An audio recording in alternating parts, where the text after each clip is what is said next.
gampang.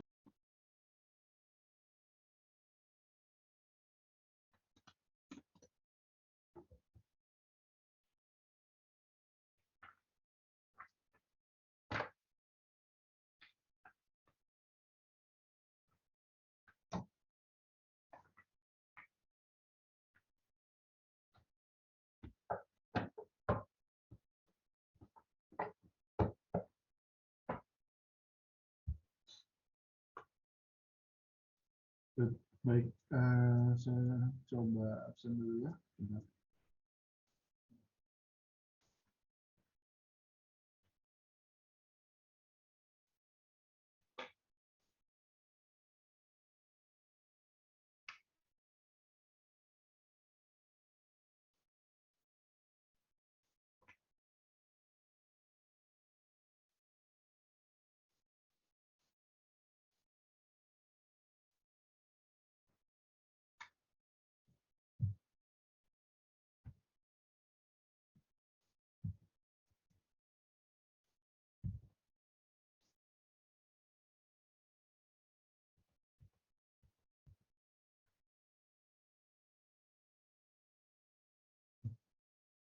Abid ada? Hadir, Pak. Ada? Ada? Ada? Ada nggak ada? Oke, ada? Hadir, Pak. Ada? Aldi? Hadir, Pak. Alia? Hadir, Pak. Utai? Arnold? Arnold? Karen? Hadir, Pak. Jadi? Hadir, Pak. Lalu? Gilang? Gilang? Maura? Hadir, Pak. Bentar, Pak. Saya pinggir dulu.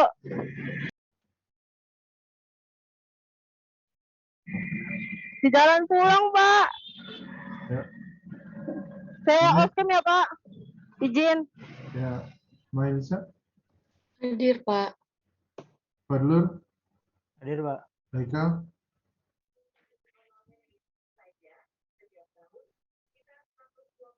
Haikal ada?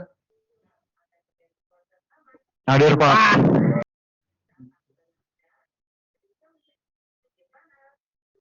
Raffi? Hadir, Pak. Iken? Hadir, Pak. Ines? Hadir, Pak. Dia? Hadir, Pak. Pipi? Pipi? Hadir, Pak. Diana? Hadir, Pak. Afif? Hadir, Pak. Rindiani? Rindiani? Savana? Hadir, Pak. Septi? Hadir, Pak. Firly? Hadir, Pak. Liza? Hadir, Pak.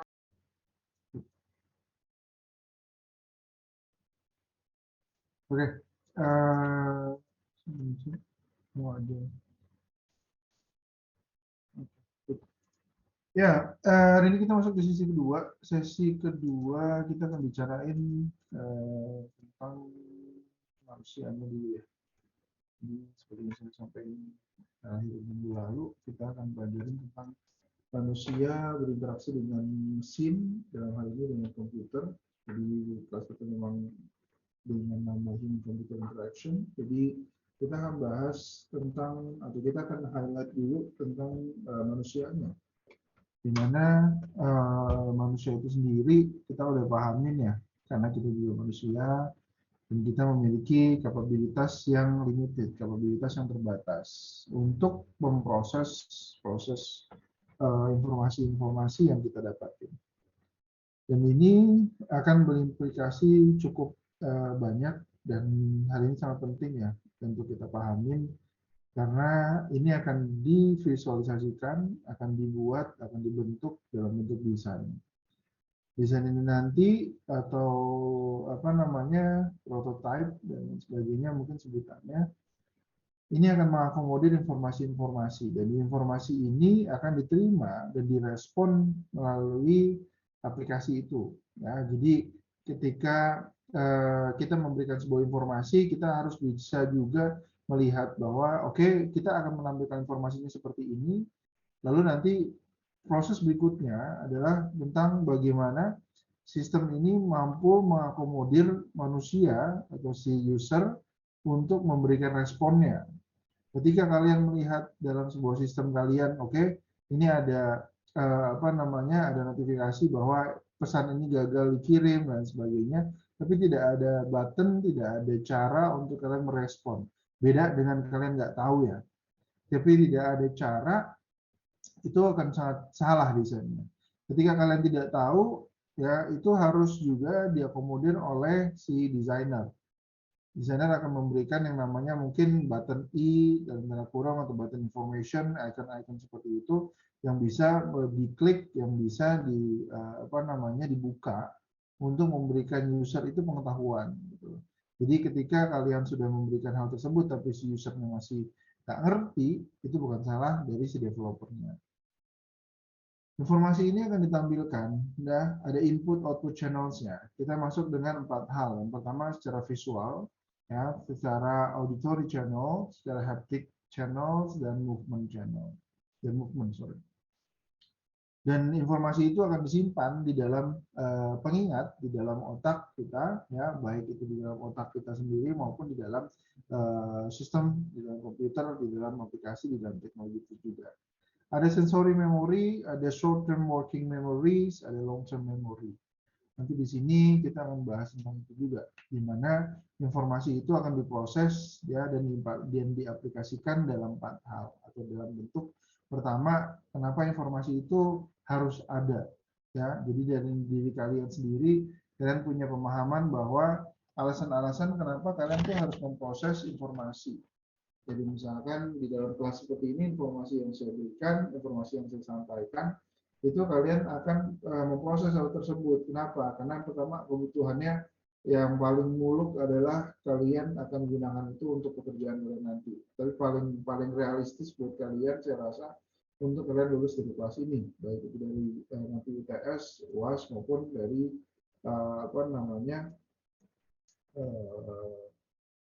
tugas kelas lah istilahnya. Terus problem solving, kalian memang memiliki suatu masalah, satu hambatan yang kalian itu perlu untuk sebuah informasi, di mana informasinya akan dijadikan satu hal untuk kalian menyelesaikan masalah tersebut.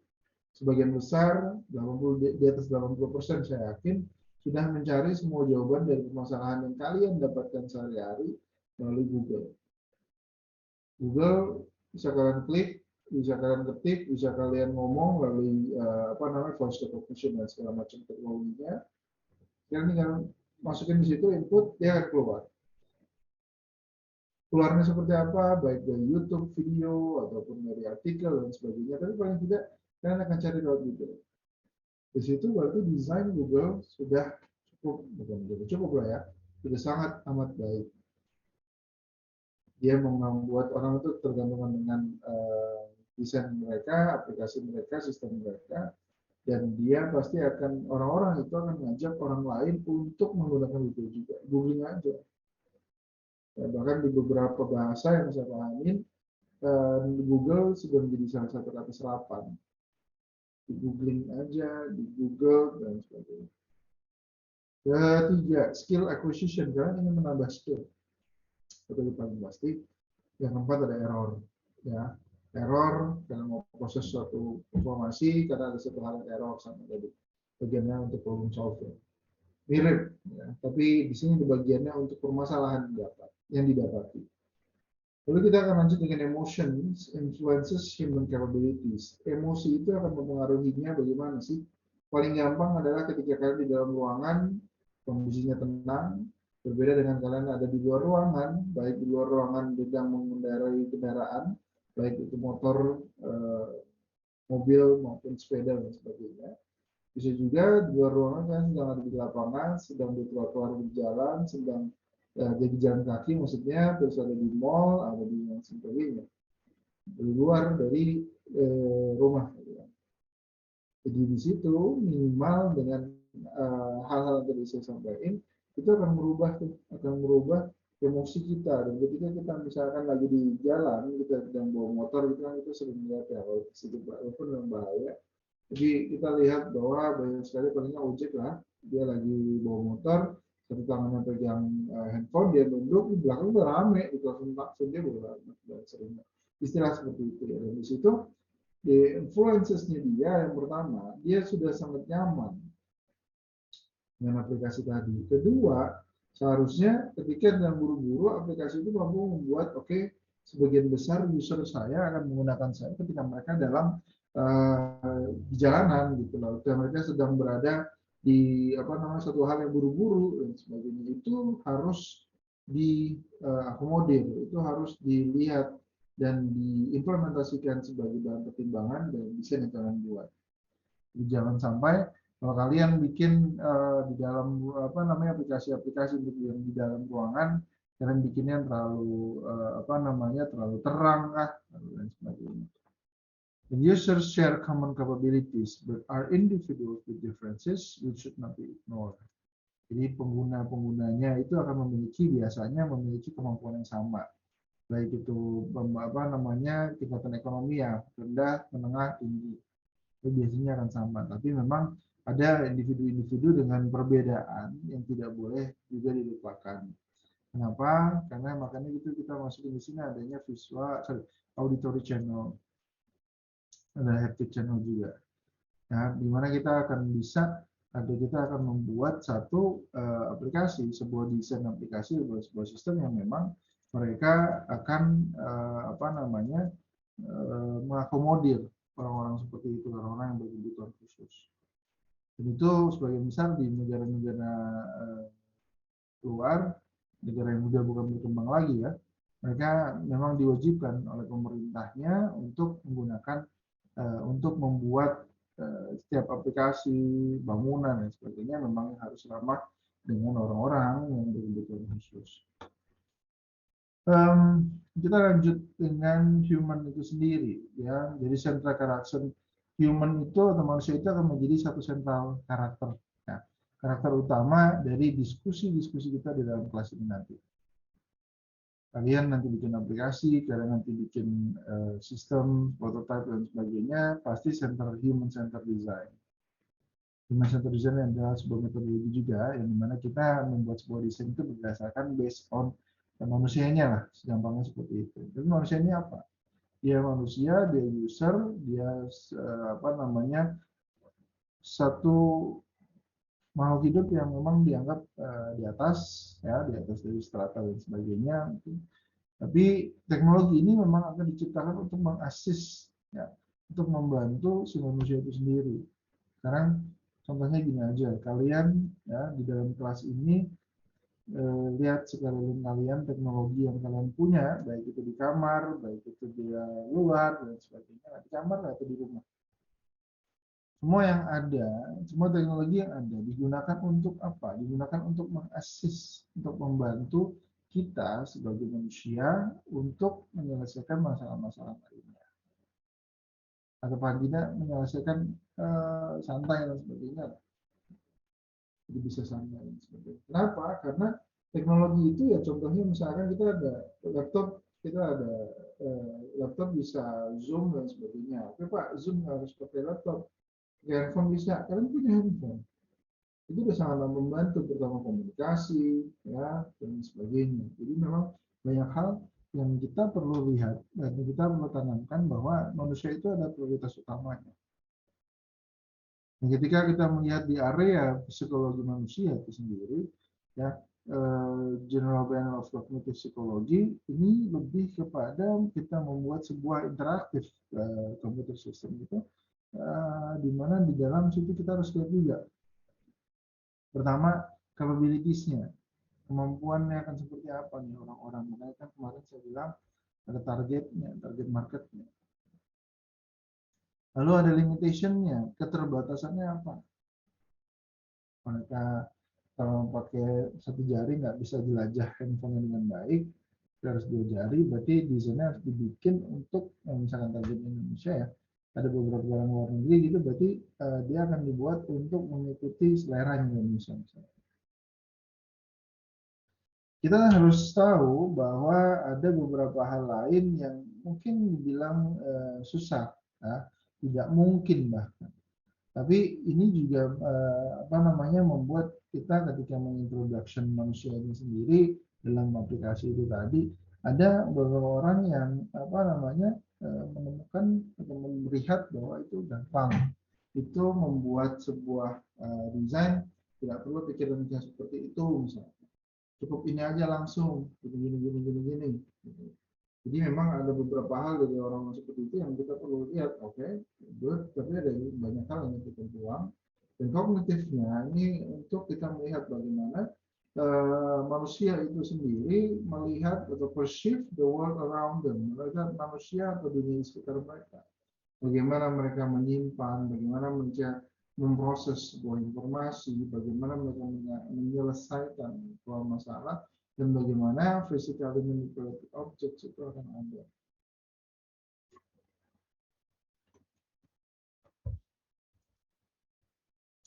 Kita akan batasin ya untuk studi kita ini sendiri dengan hal-hal yang relevan ke human computer interaction. Di sini ada beberapa hal tentang model human processor itu akan seperti apa. Pertamanya ya, di perceptual itu ada 3 subsystem. Ini yang pertama di perceptual system, handling sensory stimulus from the outside world, serta motor sistemnya ya, which control action and cognitive systemnya, dan which provide the processing needed to connect the two ya, dan ada beberapa hal lainnya dari subsystem itu yang mereka itu memiliki prosesor dan memori sendiri. Ya, kenapa ini saya agak persingkat? Karena kita masih agak cukup panjang materinya. Ya. Lalu lanjut dengan kita menggunakan sebuah analogi. Sebuah analogi ketika user itu merupakan information sebagai pemproses ya, information system. Tapi di dalam model kita membuat sebuah analogi yang mendekati hal tersebut, di mana ketika informasi itu datang, itu disimpan dan diproses, serta informasi itu akan keluar. Jadi kayak kalau kalian pasti pernah belajarin input, processing, output. Mungkin ditambahkan kalau untuk di sini yang diajarkan waktu saat sebelumnya lah istilahnya. Jadi ada input, proses, dan output. Di dalam inputnya itu sendiri, otomatis kita akan lihat ya, kalau di aplikasi ya pakai pijit jari, dipijit handphonenya dan sebagainya. Dan di sini kita akan menambahkan di dalam prosesing itu sendiri ada memorinya, ya penyimpanannya. Dan di dalam manusia itu sendiri kita akan berhadapan dengan intelijensi information processing system. Dan processing itu akan mengikutkan yang pertama problem solving, learning, and subsequently making mistakes. Itu manusia.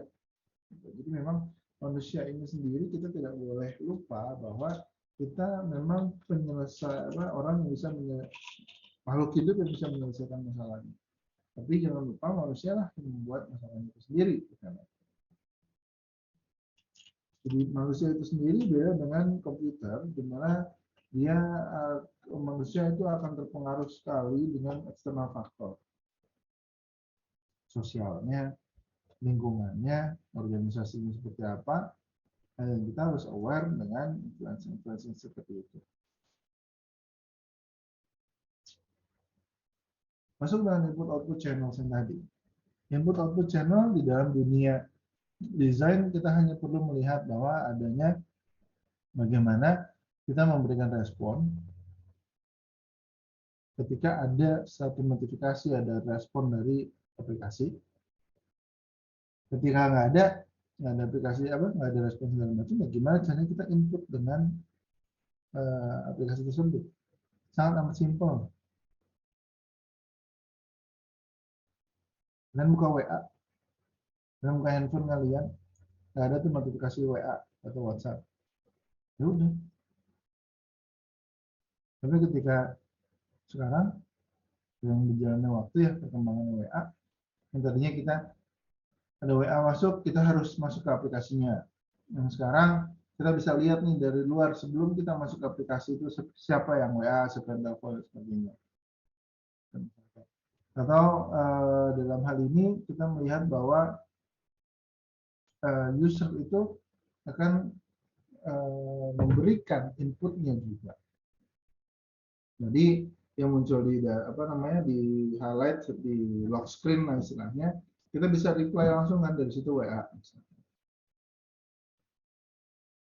Dia sudah nyiapin pertama inputnya ketika dari notifikasi tadi, dia akan bisa menjawab langsung ada inputnya atau ketika di dalam aplikasinya itu sendiri. Dan jangan sampai hal seperti ini itu membuat bingung si user. Gitu. Karena ketika user menjadi bingung, maksud yang ingin kita sampaikan itu nggak akan sampai. Lalu di dalam input manusia itu sendiri, kita kan punya 5 sense, 5 indera. Yang pertama ada penglihatan, ada pendengaran, ada sentuhan, ada taste dari lidah, dan smell itu dari hidung. Itu panca indera. Jadi kita lihat nih, dari 5 panca indera yang kita miliki, sentuhan, mata, dan sebagainya, itu harus kita petakan. Kita mau bikin sebuah aplikasi, cukupnya apa? Saya cuma butuh yang bisa dilihat, yang bisa didengar, dan saya bisa disentuh, di touch. Kok gitu? Karena dari aplikasi sendiri kita tidak bisa melakukan yang namanya sekarang pakai sensor jari, terus semua handphone saya yakin sudah touchscreen, jadi memang harus ada perubahan. Ya. Sama dengan atau mirip dengan hal-hal yang tadi saya sebutin di panca indera segala macam tadi. Ada beberapa hal yang number of factor termasuk dengan limbs, ya, ada jari, ada mata, ada kepala, ada vocal system, ya, dan ini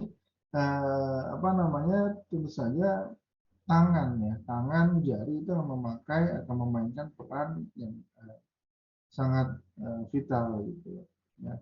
Walaupun kita bisa menggunakan yang sebagainya, voice note segala macam, dari voice comment, saya ini akan seperti beda. Dan jangan lupa ya, salah satu contoh misalnya kita menerima itu dengan kuping, ya, menerima informasi yang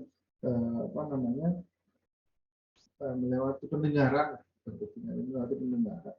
dan itu bisa membuat dari pendengaran tadi masuk ke indera pendengaran itu akan disampaikan kepada bagian-bagian lain yang membutuhkan informasi tadi. Lalu ada visi. Visi ini kita sebut juga dengan bagaimana orang itu melihat human vision-nya. Secara written range dengan jarak-jarak tertentu secara fisikal atau perceptual methodology. And we can roughly divide visual perception into three stages. Jadi bisa dengan amat sangat gampang, sebenarnya dengan terburu juga. Ada bedanya visual persepsi, ya, di dalam dua stage. Di mana yang pertama ada physical reception of the stimulus from the outside world. Yang kedua ada processing dan interpretasi dari stimulus itu tadi. Dan stimulus itu yang orang merintah misalnya.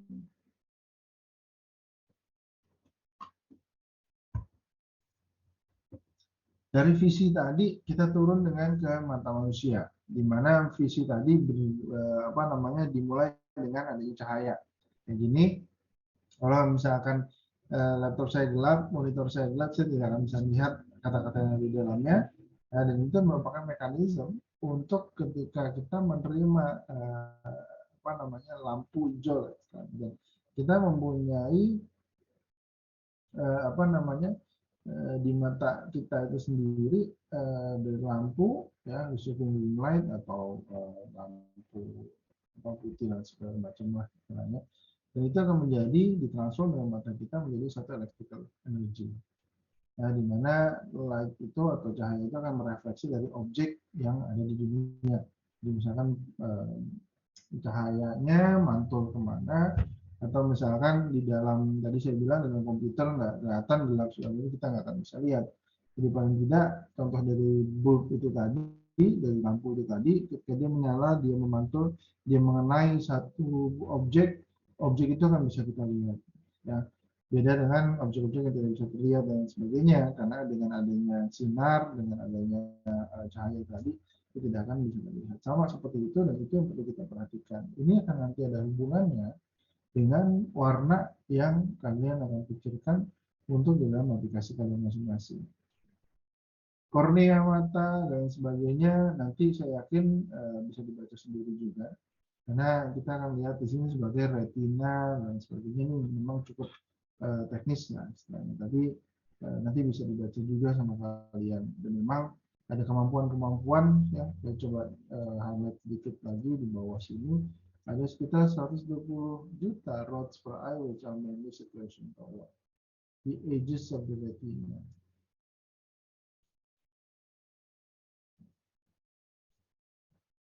Rods itu sendiri mendominasi peripheral vision. Nanti kita akan lihat rods itu seperti apa. Dimana di sini bentukan mata manusia, ya, bentukan mata manusia ada ciliumur, korneanya, irisnya, pupilnya, ligamentsnya, blind spotnya dan sebagainya, ada semua di sini.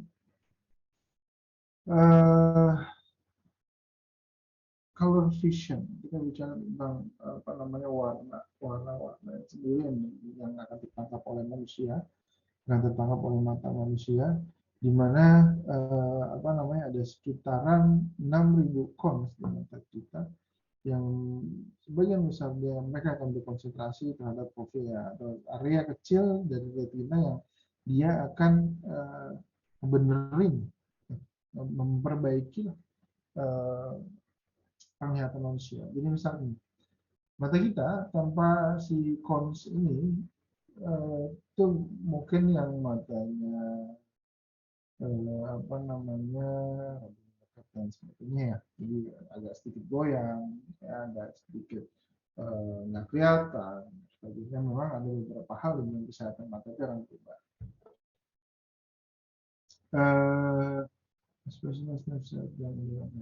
Itu saya bisa agak skip sedikit, ya. Lalu ada visual perception, di mana di visual perception ini kita akan memahami tentang konstruksi dasar dari mata menjadi sebuah visi untuk menceritakan tentang physical mechanism dari visi yang diterima, dari visi yang dilihat. Dan visual perception itu is more than this, di mana visual persepsi itu kan persepsi itu kan masing-masing orang punya persepsi masing-masing. Kita bisa bilang dari mata kepala kita satu objek tidak bagus, satu objek yang ini bilangnya orang lain bilangnya bagus dan sebagainya. Jadi visual perception, kalau kalian lihat contohnya lagi, nggak usah jauh-jauh aplikasi deh, LRT deh misalnya. Jadi dari LRT mereka membuat sebuah gambar, mengambil dari relative distances-nya, menggunakan warna-warna yang sedikit berbeda, terus diupload ya, bagus. Ya. Jadi ada visual perception di situ. Tapi kalau kita melewat sebuah hal ternyata bagus, tapi itu bagus itu 5%, sisanya 90% busuk. Gitu. Itu tetap akan yang dibuat dalam visual perception itu sendiri hanya 5% yang ini. Dan perceiving size and that. Jadi kita lihat bahwa visual perception yang harus dibentuk, dibuat yang bisa mewakili kebutuhan-kebutuhan yang ada di masyarakat, itu memang harus ada, gitu. Nah, di sini ada 1.2, dia mengilustrasikan bagaimana visual angle itu dikalkulasikan. Jadi visual angle-nya kurang lebih seperti yang di atas, misalkan. Objek itu memiliki ukuran yang sama, tapi dibedakan dengan distances-nya, dengan jaraknya. Yang bawah secara different size, different distances, ya, tapi mereka punya biarlah mereka punya visual angle yang sama. Oke, skip ya. Jadi memang dari visual perception itu sendiri akan bicarain tentang mata, tentang bagaimana si mata ini sendiri mengakomodir atau melihat sebuah objek ya dari segi sinar matahari misalnya. Lalu nanti di situ juga dengan hubungannya dengan aplikasi ini sendiri di visual perception-nya. Tadi kan saya bilang ya di awal ada orang yang menggunakan aplikasi itu di luar atau di outdoor, dan di indoor. Dan visual dan perceiving color ya apa namanya melihat warna-warna ini dan apa namanya ada tiga faktor yang akan bisa dikonsider yakni perception dari color itu sendiri. Tiga komponen itu ada hue, intensity, dan saturation. Hue itu sendiri dia akan menggunakan spectral wavelength dari apa namanya dari cahaya ya. Dan blue self-short wavelength, jadi saya sepertinya juga akan masih skip ini masih akan terlalu teknis banget. Dan berikutnya ada kapabilitas dan limitation dari visual processing. Jadi kita udah ngomongin sebuah hal yang akan sampai seperfect itu, tapi ada hal juga yang perlu kita lakukan, ingat bahwa ada limitation, baik itu dari mesin maupun dari manusia itu sendiri. Di considering itu, kita melihat bahwa bagaimana cara manusia itu melihat sebuah dokumen, melihat sebuah image, melihat sebuah gambar di dalam aplikasi tadi, dan apa namanya capabilities kemampuannya mereka bisa menggunakan itu segala macam. Tapi ada limitation lain. Dan visual processing ini akan involve di dalam transformasi itu tadi, interpretasi itu tadi menjadi satu komplit, menjadi satu image yang komplit. Jadi intinya gimana caranya minggu lalu kan kita saya coba sampaikan tentang duduk yang baik. Dari duduk yang baik, cara kita melihat layar komputer seperti apa. Dari situ berbeda kan, misalkan saya duduknya seperti ini tegak, ini dengan saya duduknya agak ke belakang, ini dengan saya duduknya agak ke depan. Jadi memang dari situ kita punya capabilities untuk melakukan itu. Tapi apakah si mesin ini mampu mengakomodir itu? Sementara kita belajar sangat cepat.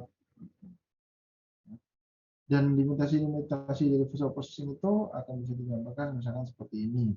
Contoh ya, kita punya limitasinya tadi misalkan berdasarkan barisan cahaya dari saya sampaikan.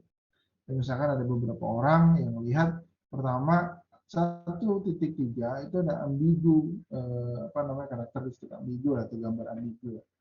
Dia bisa juga disebutkan dengan B, bisa disebut juga dengan 13.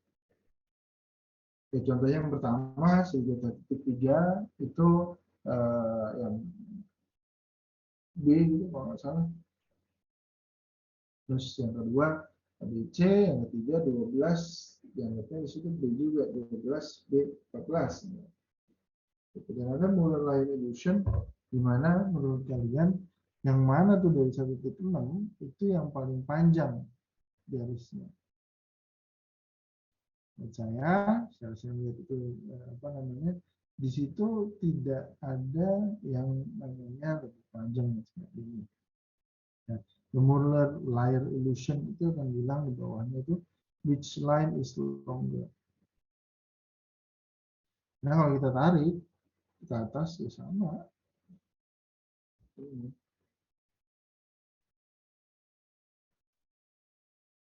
Lalu ya tadi saya bilang line mana yang lebih panjang, terus kita lihat line mana apa namanya tadi di sini 13 ini seperti B, ya, seperti B dan seperti itu. Lalu kita melihat di sini ada limitasi dari visual processing. Ada yang apa namanya itu brown fox jumps over the lazy dog. Itu sebuah ungkapan istilah bahwa fox cepat atau fox istilahnya lompat melewati jinjing malas istilahnya. Di situ kita melihat bahwa the quick brown fox jumps over the lazy dog. Ada beberapa hal yang bisa dilihat, tapi paling tidak kita harus melihat dari sudut pandang yang oke sehingga semua itu akan bisa semakin menjadi di merah seperti ini. Ya. Tapi di dalam limitation of processing, visual processing ini sendiri, kita juga lihat yang pertama faktor-faktor kayak tadi, cahaya, terus misalkan yang mengerjakan, apa sih namanya, limitasi manusia, ya kemampuan manusia dalam memproses visual itu tadi. Lalu ada pasti di dalam aplikasi kan kita reading ya, kita akan baca ya. Sorry, saya izin sebentar ya.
Sorry. Kita balik sini ya. Jadi kita lihat yang pertama di bagian ini ada reading atau reading membaca. Membaca ini kan kita akan lihat apa yang kita tampilkan nanti itu akan dibentuk dalam proses dalam sebuah teks. Teks ini yang menampilkan itu akan seperti apa? Apakah dengan sebuah font spesial atau dengan font style yang jarang dilihat oleh orang, lalu juga dengan warnanya akan seperti apa, dan apa namanya, interface ini nanti, teks-teks ini nanti kan mewakili ya. Jadi misalkan kita akan klik satu bagian dari dashboard, contohnya profile, itu kan bisa juga dengan tulisan profile atau dengan lambang atau icon orang gitu. Jadi membaca itu tidak akan selalu dengan visual pattern yang berdasarkan dengan teks. Maka di sini sebutin visual pattern of the word on the page is perceived. Ya, jadi memang tidak akan selalu dengan teks, tidak akan selalu, bisa juga dengan icon, bisa juga dengan gambar. Tapi memang yang sebagian bisa digunakan adalah dengan teks, itu yang perlu kita maksimalkan. Dimana dalam maksimal itu nanti ada beberapa hal yang perlu diperhatikan. Tentu saja yang pertama adalah font style-nya. Jangan sampai di depan itu menggunakan Calibri, terus di belakangnya itu berbuat Times New Roman, nanti halaman berikutnya Calibri lagi seperti itu. Jadi reading itu sangat vital juga dari segi informasi yang akan disampaikan maupun penempatan dari apa namanya teks-teks itu nanti. Contoh misalkan satu lagi, saya ada di dalam transaksi, ya saya mau pilih barang ya udah, tapi kok nggak bisa sebeli. Ternyata di atas itu ada icon keranjang, gitu. Itu yang bisa kita lihat juga. Lalu apa namanya, balik lagi dalam teks tadi, orang itu semua orang dewasa ya bisa baca sampai 250 kata per menit. Sampai ya, ini rata-rata juga gitu, bukan dari semua orang yang pasti akan bisa segitu, enggak. Di situ apa namanya, dalam 250 itu tadi dalam 1 menit kita akan lihat huruf yang sama stylenya, huruf yang besarannya mungkin akan sama, dan memang besar itu maksudnya font size-nya ya, ada yang 18, ada yang 11, 12 segala macam. Terus juga kita akan bisa lihat itu oke, bahwa memang dari segi manusia yang dewasa kita memiliki kemampuan untuk membaca lebih cepat, untuk mendapatkan informasi itu lebih banyak, ya, dan sebagainya. Kita akan lihat ya, bahwa line length ini gede ke atas, di bawahnya istilahnya dari 58 dan 130, antara 58 dan 130 mm. Lalu di yang apa namanya indera pendengaran, ya, dari hearing itu sendiri kita akan lihat nih, dia dianggap sebagai pilihan kedua. Gak lucu, tapi memang itu yang terjadi gitu. Ketika kalian klik sesuatu, itu akan muncul suara. Jadi gampangnya kayak gitu. Ketika kalian apa namanya di lab, di Windows kalian atau di apa namanya di Mac OS kalian ada bunyi crush kayak kertas di bejek-bejek seperti itu. Dan itu tiap suara memang sudah memiliki ciri khasnya masing-masing. Tapi paling tidak kalau mau bikin yang baru dan sebagainya, kita bisa kok lihat kayak Google itu pakai seperti apa, ini pakai seperti apa, dan itu tidak ada masalah.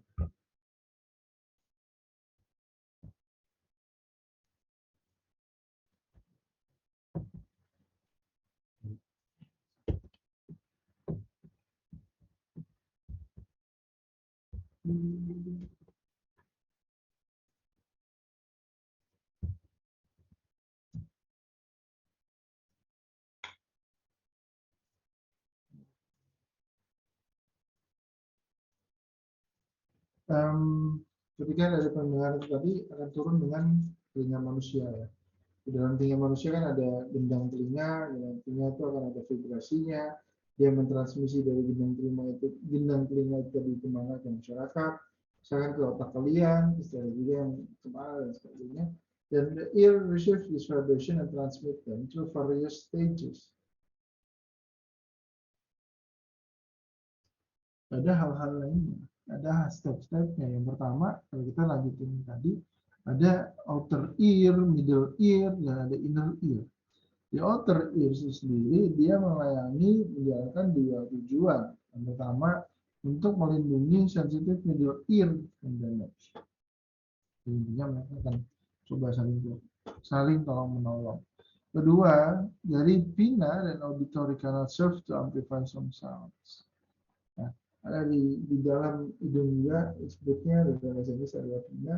Di situ kita melihat bahwa apa namanya suara-suara yang dari manusia lah, dan sebagainya itu kan bisa juga apa namanya terdengar. Lalu juga ada misalkan kita dengan orang-orang baru yang lain-lainnya, itu ada apa namanya penerimaan di dalam pikiran kita bahwa oh ini ketawanya, ini suaranya dari si ini nih, dari si ini, dari sini.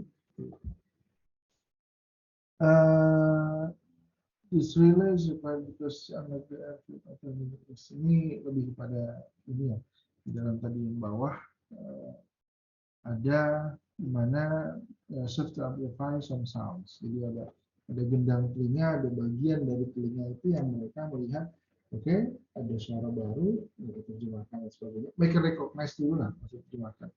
Mereka lihat, oke, ini ada lagu baru lah, ada musik baru dan sebagainya. Contoh misalkan di apa namanya di dalam kuping manusia itu sendiri kita akan ada refleksi kalau hal-hal baru yang kita ketahui ada suaranya.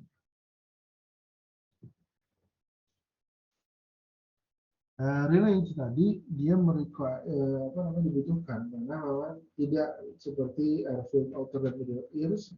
Inner ear ini atau telinga bagian dalam itu penuh dengan denser cochlear cairan itu ada. Dan apa namanya dari 3 bagian tadi ada middle, ada high, low sama seperti itu. Jadi suara-suara ya dia akan mau diproses oleh otak manusia.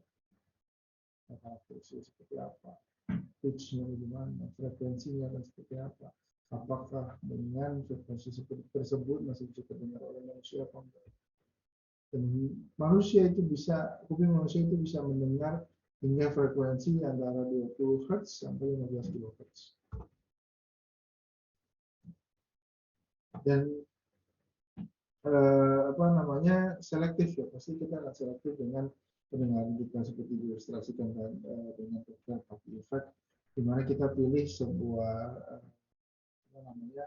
satu nama istilahnya dari across crowded noisy room, terus kita dengan apabila suaranya itu terlalu kencang sebagainya, kita tidak akan bisa mendengarkan suara-suara lainnya. Kalau misalnya kalian yang di sensation kemarin misalkan, atau di beberapa hal, di beberapa musik lainnya, terus kalian berdiri di depan, dengar suara dari sound system dan sebagainya, ya akan bisa kelihatan, kedengeran different sound yang lain. Jadi memang kebanyakan ketika ada satu yang baru ini,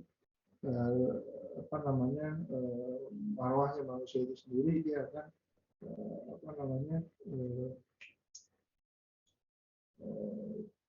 fokus, dia akan mendengarkan yang paling terdengar itu.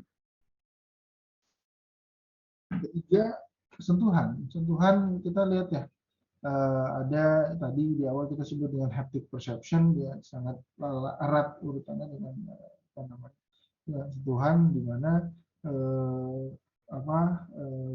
kalau kita lihat ada feeling buttons. Jadi di handphone yang dulu itu ada feeling button, yang sekarang yang bulat-bulat, kalau sekarang gitu kayak digital dulu kan enggak. Di situ kita menggunakan ini untuk melihat, saya bisa klik di situ, berarti saya merasa in touch, saya merasa terkoneksi dengan aplikasi itu sendiri. Perjalanan monumental terbentang di hadapan mereka.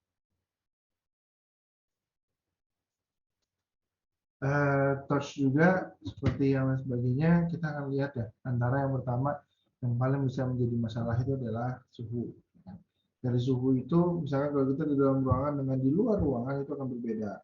Tangan kita, suhu badan, dan sebagainya itu juga akan berbeda. Lalu ada nociceptors, dia akan merespon, memberikan respon tentang pressures intense, heat and pain. Maka kalau kita buka handphone, misalkan satu aplikasi main dan sebagainya, itu biasanya nanti panas.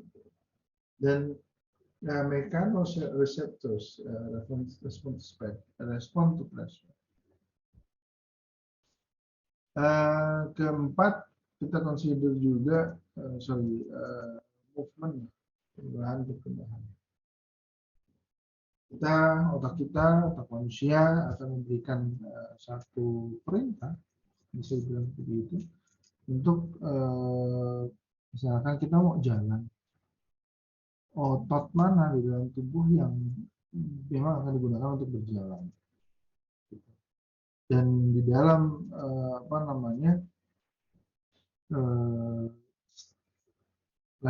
di dalam setiap level dari di dalam movement itu sendiri, itu akan ada reaksinya, akan ada step by stepnya, akan ada prosedurnya itu sendiri. Contoh misalkan kalian mau bangun dari tempat tidur, dari tempat duduk kalian sekarang lagi belajar, kalian mau berdiri, ya, kalian mau gerakin tangan ini aja, saya gerakin begini. Dari otak saya sudah bilang, saya sudah punya keinginan bahwa saya akan menggerakkan tangan seperti ini. Di situ ada stage dan ada reaction time-nya, ada movement time-nya. Makanya kalau kita lihat contohnya misalkan pemain bola jadi kiper gitu, itu kan ada hitung-hitungan movement time-nya mereka seperti apa.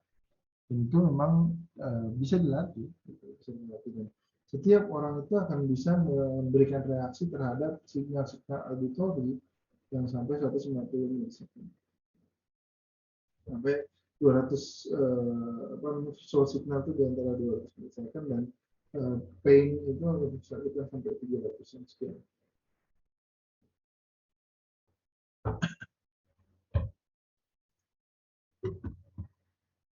Ada beberapa hal yang dibuat hitungan lah istilah seperti itu. Ada beberapa hal yang coba dianalogikan menjadi suatu hal yang pasti dengan movement time itu sendiri. Jadi ada A plus B log 2 itu sama dalam kurung distance bagi size dari ukurannya plus 1. Ya juga cukup di dalam hal les mengemudi gitu kalau nggak salah dulu. Jadi memang movement time ini akan digunakan dalam banyak hal. Ya, contohnya misalkan dalam hal itu mesin mobil ya yang dihitung gitu movement time-nya, di mana mereka harus berrem ketika jarak sudah sampai berapa, jarak sudah sampai berapa gitu loh. Kenapa di bagian movement ini saya tambahkan contoh yang seperti itu? Karena di dalam sana yang saya gunakan berdasarkan dan sebagainya, itu kita bisa menghitung, oke, jarak sekian kita harus berjarak dengan kendaraan paling depan, kendaraan depan kita lah. Gitu. Makanya tadi itu kan menjadi contoh untuk memperbarui sistem, dan kita bisa lihat bahwa movement ini ada dihitung. Jadi jarak dari mobil kita ke mobil depan 10 meter, berarti nanti kita hanya boleh sampai kecepatan sekian. Dan begitu juga dengan ketika kita melihat di dalam desain aplikasi dan web, ya, movementnya ini, misalkan tadi kan kita bicara tentang input proses output. Kita memberikan input kepada komputer atau kepada mesin, plug, dia akan muncul apa? Nah, movementnya salah satu hal yang dalam aplikasi yang seperti itu. Kenapa kok seperti itu Pak, dihitung dan sebagainya? Kita nanti ketika mendesain sesuatu hal, ketika kita akan mendevelop dan sebagainya, kita ada permintaan untuk dari user untuk memberikan review. Dan movement ini yang sekiranya akan perlu disiapkan dengan baik. Lalu akan ada yang disebut juga tentang human memory ya, atau daya ingat manusia, dimana kita pasti tentang ada memory game, apa segala macam, dan human memory ini akan dibagi jadi 3 tadi. Ada sensory memories, ada short term memories, serta ada long term memories. Dimana kalau kita lihat di sensory memory itu ada iconic, ada echoic, ada hapticnya juga. Dan dia juga attention dari orang yang tahu short term memories dan working memoriesnya di dalam otaknya mereka, serta rehearsal dari long term memory itu juga, bahwa oke, nanti misalkan akan ada perubahan desain seperti ini desain kita baru dan sebagainya, atau mungkin dalam hal ini manusia yang sudah biasa menggunakan hal tertentu, nanti dia menggunakan dan sebagainya, itu dia pasti akan terbayang gitu di aplikasi baru. Ini kan mirip aplikasi yang dulu pernah saya pakai ya. Ini mirip ini ya, mirip ini ya, mirip ini ya. Itu ada beberapa hal di human memory yang keluar. Bahwa saya pernah ini, itu. Lalu dengan human memory itu juga itu bisa namanya kita menggunakan repeat action. Jadi kita biasa makan misalkan begini ya, makan bisa jadi yang ininya begini dan sebagainya. Karena itu di dalam otak kita sudah mengingat kita pernah melakukan kegiatan tersebut, dan cara kita melaksanakan, cara kita melakukan tadi itu juga memang akan diingat dalam human memory itu sendiri. Lalu ada juga dengan bahasa, ada informasi-informasi lainnya, ya, dan sebagainya. Ini disetujui secara general kepada ada 3 tipe dari memori, yakni yang pertama ada fungsi-fungsi dari memori. Ada sensory buffers, ada short term memory atau working memory, dan long term memory itu sendiri. Sensory memory tadi yang disampaikan, ada sensory memory itu bekerja sebagai buffers. Buffer tentang jenis stimulus, hal-hal yang diterima dari sensus. Dan di situ ada beberapa sensory channel yang dimiliki dari sensory memory ini. Yang pertama ada iconic memory untuk visual stimulasi, untuk stimuli visualnya. Lalu ada echoic memory for aural stimuli, dan haptic memory for touch.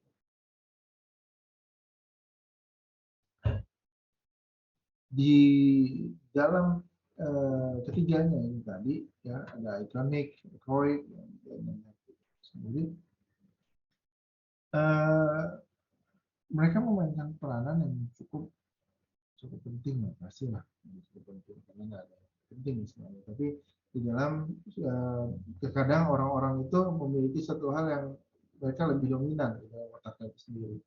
Ada yang ketika diberikan visualisasi mereka baru paham, ketika diberikan cukup diomongin aja mereka paham. Ada yang harus diajari,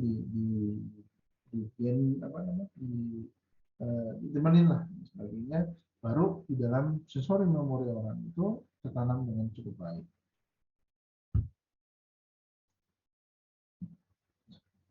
Dengan short-term memory. Di short-term memory ini kita juga akan bisa lihat ya, ada yang namanya scratchpad. Dia short-term memory akan berakting seperti itu dengan temporary recall of information juga akan begitu. Contoh misalkan kita mengkalkulasi multiplikasi antara 35 kali 6. Nah, terus kita ubah dari 35 kali 6 itu dengan 5 kali 6 dan 30 kali 6. Lalu ditambahkan. Hasilnya akan cukup sedikit berbeda lah sebenarnya di sini, bahwa 6 sama dengan 6 itu kan 23, dan kalau susukan 2 kali 35 30, kali 3 kali 70 dan sebagainya. Itu yang ada beberapa hal orang melihat itu juga.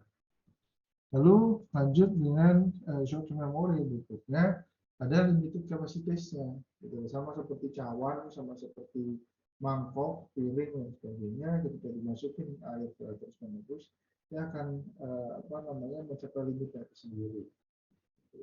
Jadi contohnya misalkan seperti ini, kalian lihat ya, 265397620853. Lalu tulis dan sebagainya, bikin cara untuk mengingat itu. Ya, dengan cara seperti itu pun harusnya buat beberapa orang cukup, karena pada orang yang biasanya saya juga kasih anak semester kemarin lah, short term memory cepet banget. Tapi begitu dia keluar kelas, begitu dia ngobrol, begitu dia melakukan hal lain, lupa. Dan kita tidak akan semudah itu ya untuk recall memori seperti itu, karena ada limit kapasitasnya. Kayak misalkan di dalam komputer kita lihat ada cache. Ada cache-nya itu sendiri, dia merupakan suatu memori dari kita. Kita dipakai sejam, 2 jam, segala macam dan sebagainya. Di dalam kapasitas sendiri digunakan untuk permainan misalkan jam 2 jam, ntar yang pertama terlupa ya, seperti itulah gunanya untuk diulang terus menerus gitu. Contoh misalkan di bawah ini kita ada Hecatranu segala macam, tapi dia akan membentuk beberapa kata sekuensinya itu tadi, his cat dan segala macam. Kita lihat tadi dari kata-kata ini kita bisa atur dengan the cat run up the tree. Di sekuensinya itu akan dirubah. The cat run up the tree.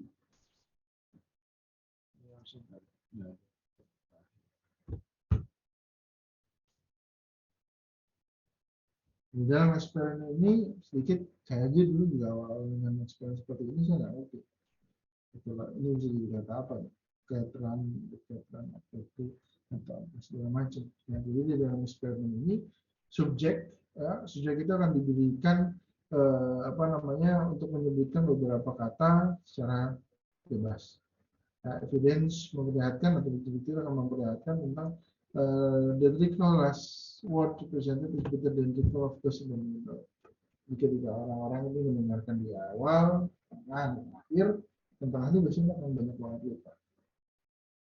Ketika dia baru masuk di akhir, dia offside ayah dan sebagainya, dia akan ingat kan short term memory dia.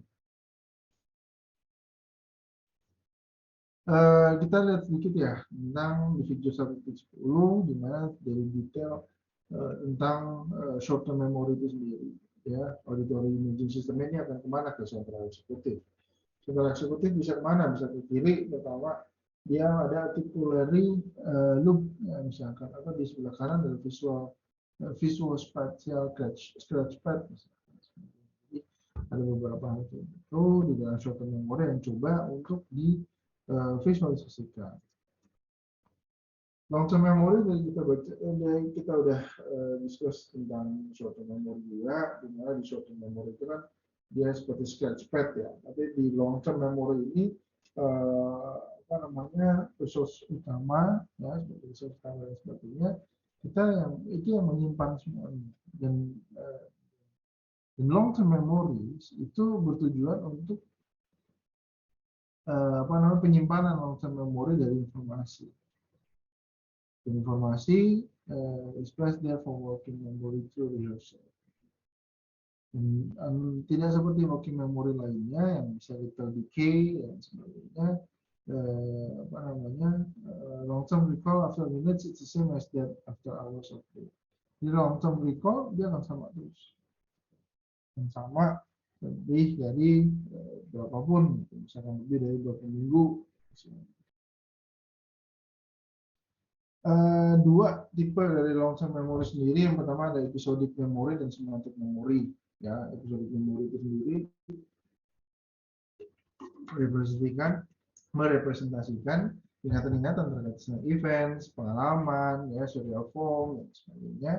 Dan semantic memory ini adalah struktur yang membawa dan memperbolehkan kita untuk mengakses informasi, representasi, dan apa namanya hubungan dari tiap-tiap informasi itu sendiri. Jadi akan semantik itu kan tipikalnya dia refer dari satu dengan melakukan dekoderasi, nanti dia refer dari sana nih, nanti tapi dari sini orang bisa buka ke sana. Di dalam long term memory kita coba petakannya seperti ini, dimana kita lihat ya ada dog, dia akan berhubungan, dia merupakan sebuah apa namanya istilahnya dog, ada binatang, ada di sheepdognya, ada penjaganya, anjing penjaga yang terus ada crowley-nya dan segala macam. Paling tidak di dalam sini kita sudah lihat bahwa long term memory struktur itu akan cukup kompleks, Sebenarnya di sini di dalam struktur itu tadi kita lihat ya, pertama sebelah kiri specific breed attributes-nya itu akan seperti apa. Ya, ketika orang mau bangun tadi, pikiran segala macam, dibikin database-nya akan seperti apa. Contohnya misalkan ilustrasi dari bagaimana knowledge kita itu diorganize dari asosiasi. Pertama, fix-nya, next-nya sekian, default-nya sekian, variable-nya sekian. Jadi frame-based representation dari knowledge itu. Dan frames dari extend semantik itu akan input dengan struktur hierarchical information-nya. Dan mereka akan represent juga tentang apa namanya knowledge item-nya, yang dimana itu akan sangat penting, relatif important ya, cukup penting dari setiap piece of information. Jadi gini maksudnya, ketika kalian di dalam long term memory structure kalian akan tersimpan cara kalian jalan kaki. Berjalan itu biasanya manusia akan mulai berjalan bayi ya di antara umur 8-9 depends sampai 2 tahun, sampai 1,5, 1 tahun bisa jalan. Ketika kalian sudah bisa jalan, tadi umur setahun lah, sampai sekarang kalian masih bisa jalan. Itu tersimpan di long term memory structure kalian. Bagaimana caranya menyeimbangkan badan, bagaimana caranya melangkah. Dan di sini pun sama. Nah, script yang dijalankan untuk si long term memory structure ya, baik itu apa namanya mesinnya, dan kita harus juga dengan long term, kita harus mempersiapkan juga dari segi aplikasi untuk itu. Kita sampaikan modelnya yang seperti apa sehingga niatannya ingin tercapai hal tadi.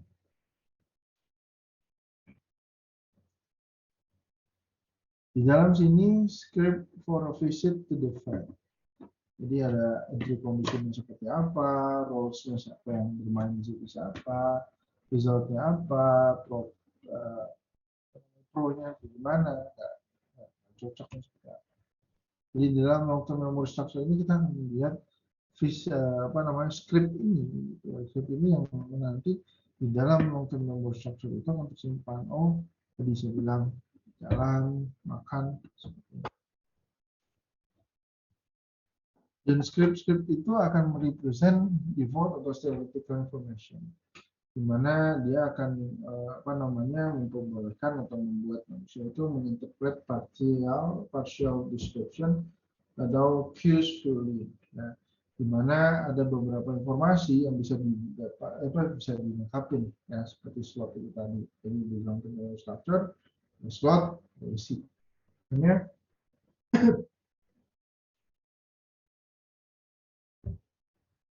ambil contoh lain dari yang tadi jalan.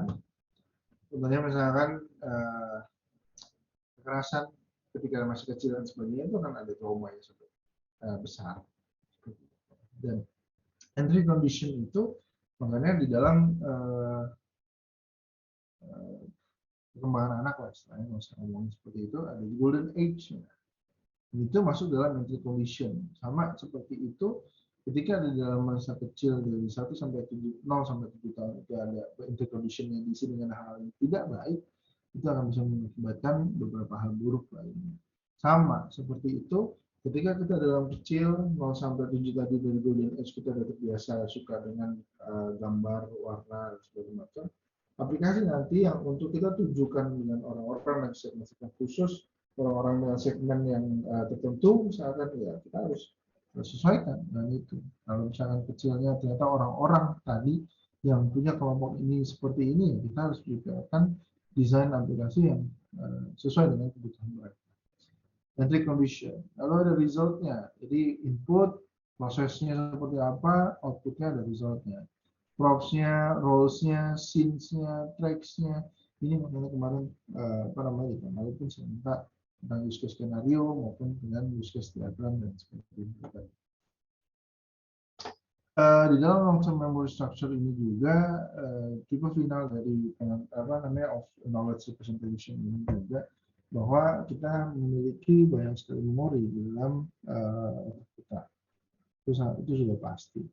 Nah, dia ada juga untuk prosedural, pengetahuan prosedural, ya, knowledge bagaimana melakukan sesuatu hal, ya. Contoh misalkan, if dog is wagging tail, then pet dog. Ya, if dog is growling, then run away. Maksudnya kan, kalau anjing growling, ya lari, istilah seperti itu. Tapi paling tidak dengan long term memory structure ini konsepnya di manusia itu sendiri juga, kita membuat aplikasi desain itu yang biasanya mirip, ya, biasanya mirip. Contohnya misalkan Shopee sama Tokped itu beda warna kebanyakan, tapi rata-rata kan mirip. Ada ini juga profilnya, ada A, B, C, D, E, F, G yang lainnya. Ya, saya rasa cukup. Ada yang mau ditanyakan silahkan rasakan. Nanti untuk filenya segala macam saya akan coba tanyakan, ya harusnya sih tidak menggunakan Google Google lagi, nanti saya upload video, tapi belum saya upload sekarang. Sekarang kalau mau tanyakan.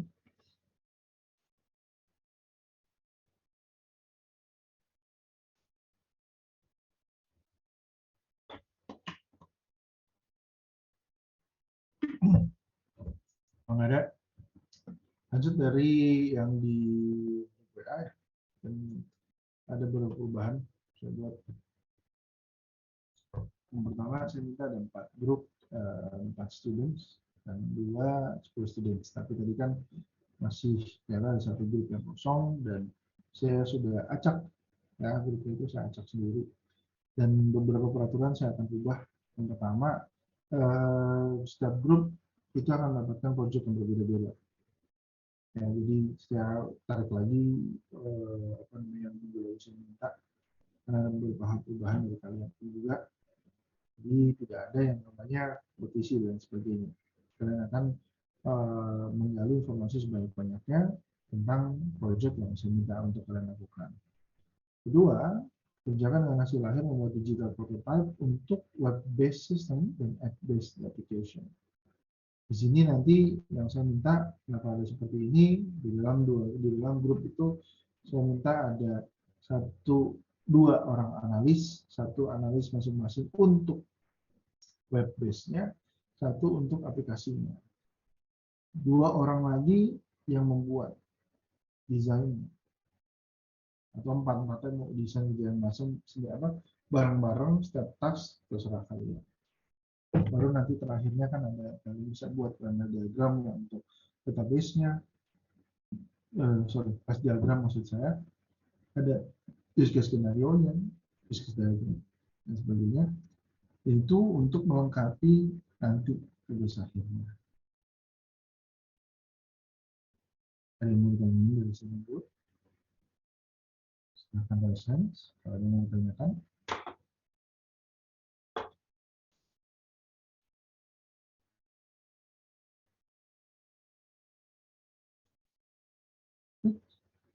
Kalau nggak ada, saya mau tanya. Pak, saya mau tanya. Ya. Pak, berarti yang ngebikin cuma 2 orang, Pak, nggak satu kelompok gitu, Pak, Figma-nya, Pak. Ini pakai Figma ya, Pak? Terserah mau pakai Figma mau pakai Adobe XD. Iya, Pak, maksudnya yang ngedesain itu 2 orang, Pak, nggak satu kelompok gitu, Pak. Terserah, itu kan sugesti dari saya aja. Tapi paling tidak kan pekerjaannya itu akan ada yang analisis, ada yang mengerjakan desainnya. Makanya kan saya minta minimal 4 kan. Iya, Pak. Makasih, Dan Pak. nantinya kan di dalam presentasi akhir yang kelihatan yang kerja siapa, yang analisis siapa, yang ngerti siapa. Ada lagi? Udah, Pak. Makasih, Pak. Yang lain?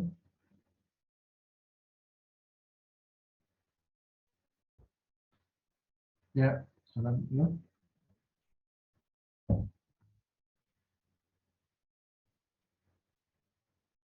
Ya.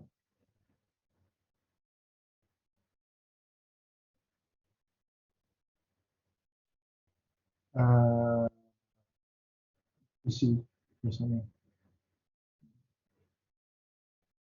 Jadi PC sama aplikasi sih dua-duanya. Lalu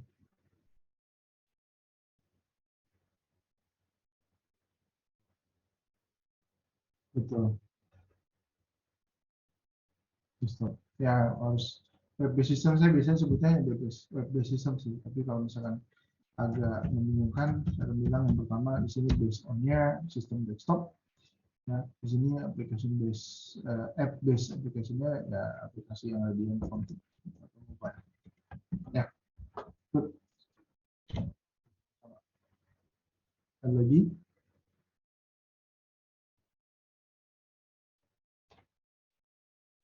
Oke, kalau nggak ada, namanya grupnya ini ya. Saya cek lagi semua dari yang di apa namanya di yang di grup WA. Tolong yang namanya belum ada, harusnya kan ada 28 ya, tapi kan harusnya ada 26 orang, tapi kayaknya 1 orang masih belum masukin namanya di list. Jadi tolong yang namanya belum ada siapa?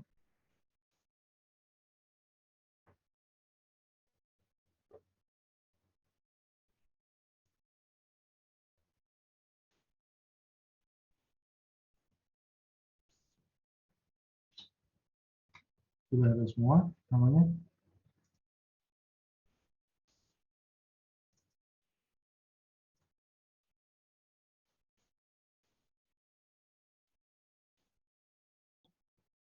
Pak, bantu jawab itu Maura belum ada kayaknya deh, Pak. Maura, oke, Mauranya ada sekarang? Nggak ada ya? Tahu. Oke, good. Maura, Gandara.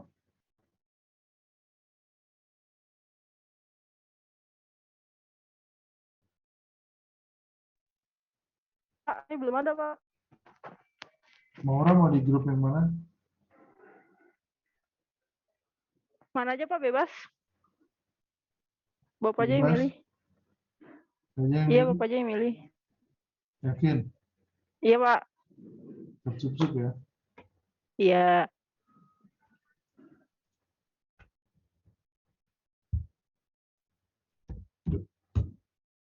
Oke, namanya udah semua di sini ya. Saya bikin nama kita ada pengecualian untuk Adil dan Feby karena mereka ada case khusus juga dari saya ya, yang project dengan dan sebagainya. Untuk tema grupsnya saya coba ambil 6. Yang pertama school system, school smart system. Di sini school smart system ini saya mau coba based on dari tema-tema TA yang pernah dikerjakan sama angkatan di atas kalian. Jadi mereka ada beberapa yang mengerjakan sekolah itu SD, SMP, SMA ya, sekolahnya. Mereka mempunyai satu basic web atau aplikasi mobile. Di situ siswa-siswa bisa melakukan pendaftaran, pengecekan nilai dan sebagainya. Saya akan terangkan sedikit ya, lalu nanti kalian akan saya berikan waktu 10 menit dan saya kasih listnya di handphone di grup WA ya. Nanti kalian masukin di situ, terus nanti saya minta semua yang ada di sini keluar dulu, ada di waiting room juga, nanti masuk satu-satu. Saya akan jelasin secara rinci pandangan saya tentang school, smart system, retailer, smart vision system, property management, human resource, dan political party smart system ke kelompok tersebut aja. Oke? Jadi pertama school smart system tadi tentang sekolah, pendaftaran dan sebagainya. 2 retailer, kalau kalian lihat retailer itu kan ada Alfamart, Indomaret, ya, Indomart, sorry, tentang mereka bagaimana cara menjalankan retailnya, logistik dan sebagainya. Ketiga, smart vision system. Smart vision ini merupakan untuk para nelayan, smart fisher lah harusnya.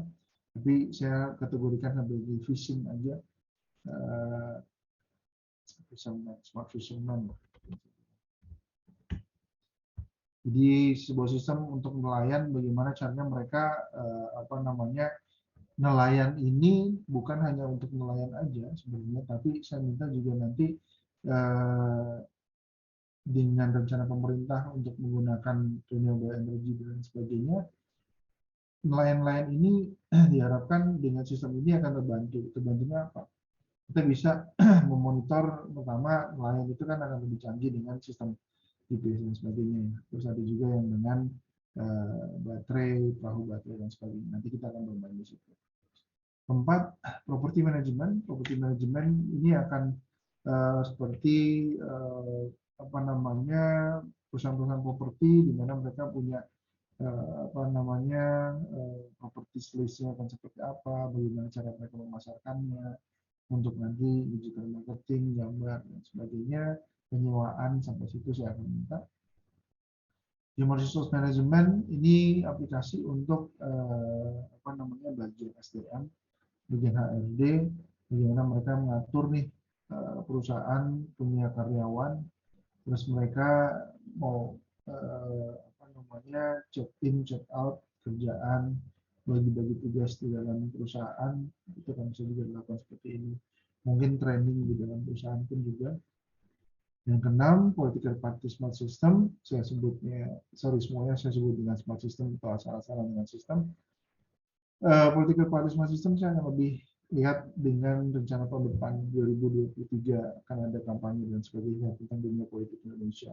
Saya minta nanti kalian coba lihat dari situ perspektif kalian dalam membuat sistem ini kira-kira dalam sebuah partai politik itu kalau dibuat satu aplikasi itu akan membuat seperti apa. Saya membuat seperti ini, pertama saya melihat dinamika di masyarakat yang sekarang, kebutuhan-kebutuhannya, terus juga beberapa orang yang menyampaikan segala macam tentang ada isu-isu seperti ini. Ya, kedua, saya melihat dengan penanganan seperti ini harusnya kalian bisa berpikir lebih jauh daripada apa yang saya pikirkan, seharusnya itu yang saya ratin. Dan jangan lupa dengan seperti ini kami bikin, ini juga bisa untuk semester depan, tugas akhir dan sebagainya. Bisa melihatlah proses yang seperti itu. Good, ada yang mau tanyain? Silakan.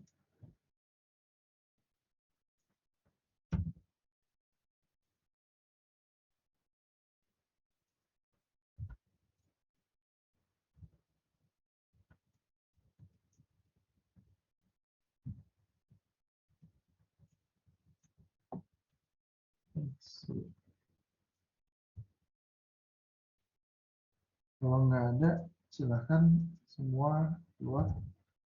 Nanti saya akan panggil berkelompok kalau kalian di list nanti di grup WA ya. Dan ada di waiting room aja dulu. Silakan.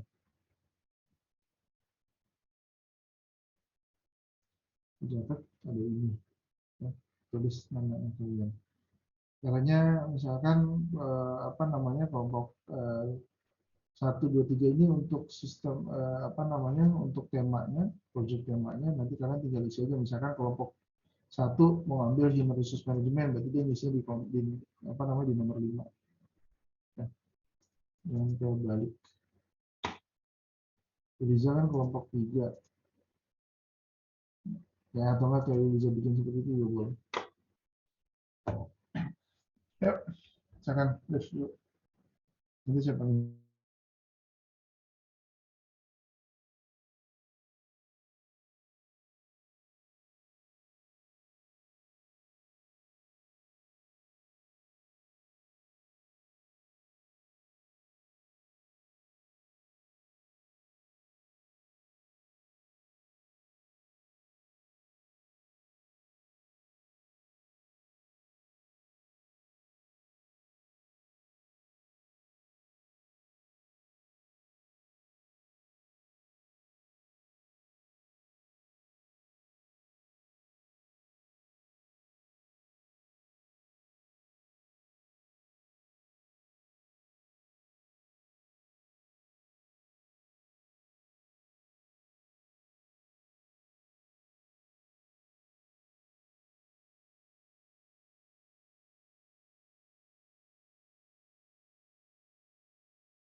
Udah?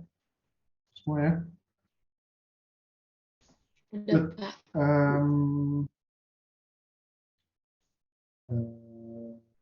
Semua bisa. Oke, good. Nggak apa-apa. Jadi kalian ngambil tema properti, ya properti yang saya maksud di situ berdasarkan pertama ini saya akan kasih apa namanya gambaran secara general ya. Nanti tetap seperti tadi saya bilang di kelas harus ada yang kalian analisa sendiri, sekalian lakukan pengembangan ide yang saya harap kalian akan lakukan. Yang pertama, properti ini sendiri, kalian akan punya satu properti manajemen untuk ngurusin berbagai macam properties, baik itu rumah, klaster, perumahan, maupun apartemen. Nah, terus kalian bisa di situ melakukan pertama jual beli, sewa, terus juga apa namanya link dengan berbagai macam apa namanya aplikasi-aplikasi yang ada sekarang.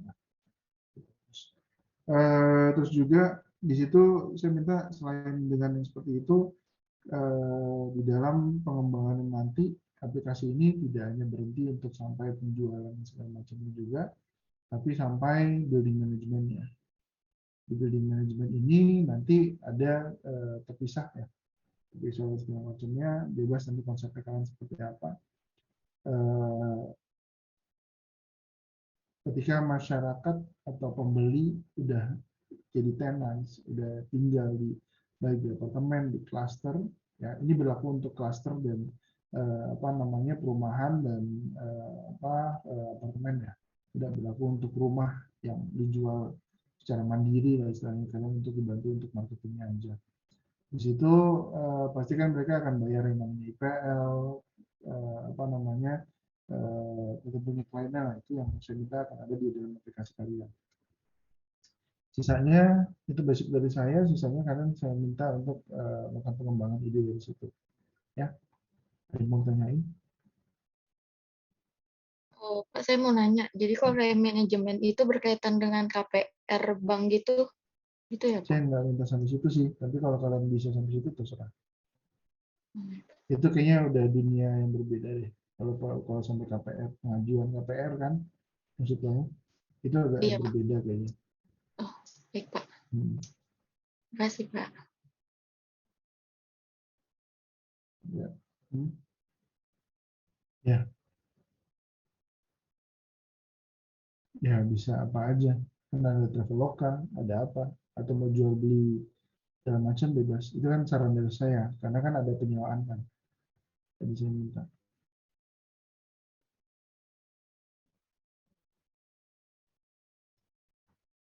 Ya, Airbnb kan ada juga kayak gitu-gitu kan. Jadi dari kalian ke sana bisa atau bagaimana, atau kalian punya.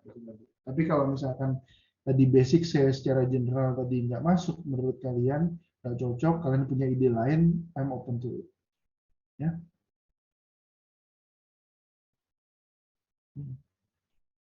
Balik lagi, ini ide general dari saya ya. Kalau misalkan kalian mau bebas mau ngapain, mungkin kalian bilang ke yang lain juga, terserah kalian mau bikin seperti apa, yang penting basicnya dari benang merahnya saya lihatnya seperti itu. Tapi kalau kalian Pak, kayaknya kita nggak mau sewa menyewa, kita mau jual beli aja, dan kita ini, ya udah, it's okay. Gitu. Oke, betul. Raffi, Nggak ada Pak dari saya Pak. good. Kalau nggak ada, udah clear semua. Sampai ya. Oke Pak. Makasih Pak. Terima kasih banyak, Pak.